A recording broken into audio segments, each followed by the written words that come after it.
खलनायक सीरीज में आज हम बात करेंगे ऐसे खलनायक की जिसने अपनी बहन से छेड़छाड़ का बदला लेने के लिए हथियार उठाया तो यूपी का मोस्ट वांटेड क्रिमिनल बन गया। ऐसा विलन जिसके हौसले इतने बुलंद थे कि उसने दिन दहाड़े न केवल हत्या की वारदातों को अंजाम दिया बल्कि एक मंत्री को मौत के घाट उतार दिया। इतना ही नहीं, उसने मुख्यमंत्री की हत्या की सुपारी भी ली। इस दुर्दांत अपराधी के खात्मे के लिए स्पेशल टास्क फोर्स का गठन किया गया। इस अपराधी के खात्मे के लिए सर्विलांस पर ही 1 करोड़ रुपए खर्च हुआ।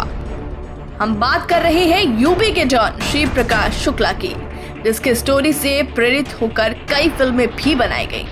गोरखपुर के मामखोर गांव में रहने वाले श्री प्रकाश के पिता टीचर थे, लेकिन श्री प्रकाश का मन पढ़ाई में नहीं लगता था। उसे बॉडी बिल्डिंग का शौक था। वो अखाड़े का बेहतरीन पहलवान था।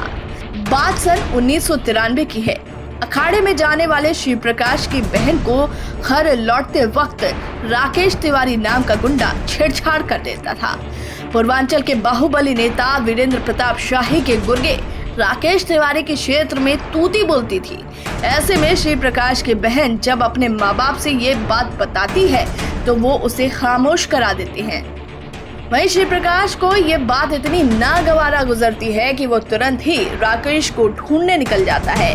अपनी बहन की बेइज्जती का बदला लेने के लिए श्री प्रकाश भरे बाजार में न केवल राकेश को पीटता है बल्कि गोली मारकर उसकी हत्या कर देता है। हत्या की इस वारदात से पूरे गोरखपुर में सनसनी फैल जाती है। वीरेंद्र प्रताप शाही के लोग और पुलिस श्री प्रकाश की तलाश में जुट जाते हैं। ऐसे में पूर्वांचल के एक और बाहुबली हरिशंकर तिवारी श्री प्रकाश को शरण देते हैं। वो श्री प्रकाश को बैंकॉक भिजवा देते हैं। दरअसल वीरेंद्र प्रताप और हरिशंकर तिवारी की पुरानी अदावत चल रही थी। ऐसे में दुश्मन का दुश्मन दोस्त होता है कि कहावत चरितार्थ हुई और श्री प्रकाश को पहला राजनीतिक संरक्षण मिला। बैंकॉक से लौटने के बाद श्री प्रकाश ने धड़ाधड़ आपराधिक वारदातों को अंजाम दिया। थोड़े ही दिनों में बड़े उद्योगपतियों, अपराधियों और पुलिस वालों में श्री प्रकाश की दहशत दिखने लगी। इस बीच रेलवे के ठेकों को लेकर श्री प्रकाश का नाम अपने पहले राजनीतिक आका हरिशंकर तिवारी से विवाद हो गया और वो बिहार के मोकामा के चर्चित गुंडे और कभी निर्दलीय विधायक चुने जाने वाले सूरजभान सिंह की गैंग में शामिल हो गया। श्री प्रकाश और माफिया सूरजभान दादा की जोड़ी ने बाहुबली वीरेंद्र प्रताप शाही और बाहुबली हरिशंकर तिवारी के साम्राज्य को बहुत चोट पहुंचाई। वो राजनेताओं और व्यापारियों के लिए सबसे बड़ा सिरदर्द बन गया और यूपी में दोनों ही राज्यों में छोटे बदमाशों से हत्या, रंगदारी, कमीशनखोरी जैसे काम कराकर माफिया श्री प्रकाश शुक्ला यूपी के साथ साथ बिहार का भी सबसे खतरनाक और बेरहम अपराधी बन गया। उधर पुलिस पर भी श्री प्रकाश शुक्ला पर कार्रवाई करने का दबाव बढ़ने लगा। हर रोज अखबारों में माफिया श्री प्रकाश का नाम छपने लगा। 1997 में बाहुबली राजनेता वीरेंद्र शाही को गैंगस्टर श्री प्रकाश शुक्ला ने दिन दहाड़े मौत के घाट उतार दिया था। यही नहीं, उसने 13 जून 1998 को पटना स्थित इंदिरा गांधी हॉस्पिटल के बाहर बिहार सरकार के तत्कालीन मंत्री ब्रज बिहारी प्रसाद की उनके सुरक्षा कर्मियों के सामने ही गोली मारकर हत्या कर दी। इस घटना में AK-47 राइफल का इस्तेमाल कर श्री प्रकाश ने सनसनी फैला दी थी।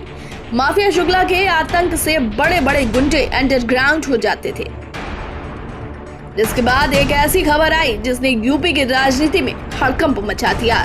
फर्रुखाबाद के तत्कालीन सांसद साक्षी महाराज ने खुलासा किया कि श्री प्रकाश ने CM कल्याण सिंह की हत्या की सुपारी ली है, जिसके बाद पुलिस श्री प्रकाश के पीछे पड़ गई। श्री प्रकाश के खात्मे के लिए स्पेशल टास्क फोर्स का गठन किया गया। श्री प्रकाश गाजियाबाद में रहने लगा था और अपनी गर्लफ्रेंड से घंटों मोबाइल फोन से बात करता था। लखनऊ में एक बिल्डर से रंगदारी मांगने के बाद उसका मोबाइल नंबर पुलिस को पता चला और पुलिस ने सर्विलांस की मदद से श्री प्रकाश को घेरना शुरू कर दिया। तब सेलफोन का चलन नया था और ये पहला ऐसा बड़ा मामला था जिसमें सर्विलांस के जरिए लोकेशन का पता लगाया गया। 22 सितंबर को श्री प्रकाश कार से अपनी प्रेमिका से मिलने निकला। पुलिस उसका रास्ते में इंतजार कर रही थी। पुलिस को देखकर श्री प्रकाश ने अपनी कार भगाई, लेकिन पुलिस ने उसे घेर लिया। इस दौरान श्री प्रकाश और उसके साथियों ने पुलिस पर फायरिंग की और पुलिस ने भी जमकर फायरिंग की। इस दौरान श्री प्रकाश और उसके साथी पुलिस की गोली का शिकार हो गए। श्री प्रकाश की ओर से 14 राउंड जबकि पुलिस की ओर से 45 राउंड गोलियां चलाई गई। इस तरह श्री प्रकाश 25 साल की उम्र में पुलिस एनकाउंटर में मारा गया।